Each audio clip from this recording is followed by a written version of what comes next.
ISB SWAT is often considered one of the trickiest parts of the interview process, and rightly so, because only within 20 minutes and given two topics, you need to cover and convey what is it that you want to fight in favor or against.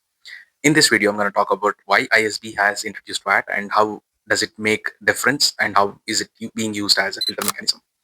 The prompts that are being typically given are situational based. For example, topics like you and your friends have been hired as interns and they have been given expensive gifts. What would you do in this situation? Would you take or would you not?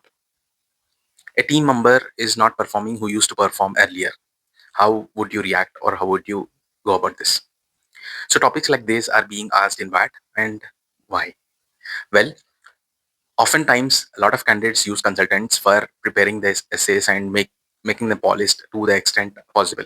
But in reality, when the actual candidates appears for the interview or even for written ability test, the flavor that they were able to present during their application process is not seen.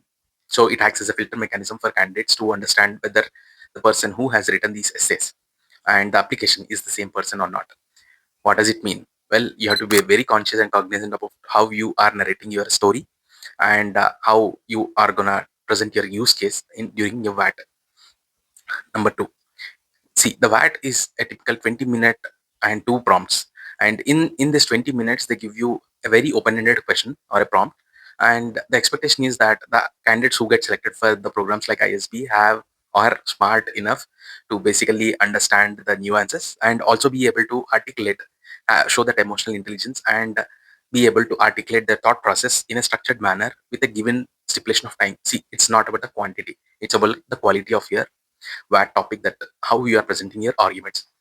The thing is, in ISB, you will see that a lot of subjects are case based, and in this case based pedagogy, you as a student, when you enter this kind of program, whether you would be a participant who are a silent listener or a participant who will actively participate in this discussion, well, WAT gives them perspective of what kind of thought process you bring to the table, whether you think locally, whether you think very broad and then shorten down to the point, or so on and so forth. Basically, this WAT helps them to filter out the candidates. And then, if that is the case, as a student, as a candidate, how do you prepare for WAT? Number first and foremost, have a structured thought process or a framework in your mind to come up to a point. Right? Well, and also when I say framework need not be always a pestle framework or SWAT or story based and um, whatnot. Well, the point that I'm trying to say here is, if you are having a framework or a structured thought process, you would narrate things well. And narrating things well, meaning like you start with a overall narrative and then you come down why you are in favor of a particular argument, be it in point wise or be it in a paragraph, and then a proper conclusion on why you have come it to be. So this gives a this sort of structured answer basically is easy for the interviewers to read and also the adcom to evaluate, and also gives them perspective that you are a person who has that narrative capability or to think in a short time logically and with emotional intelligence. If you are a candidate preparing for ISB interviews, well, reach out to us at Career Simplified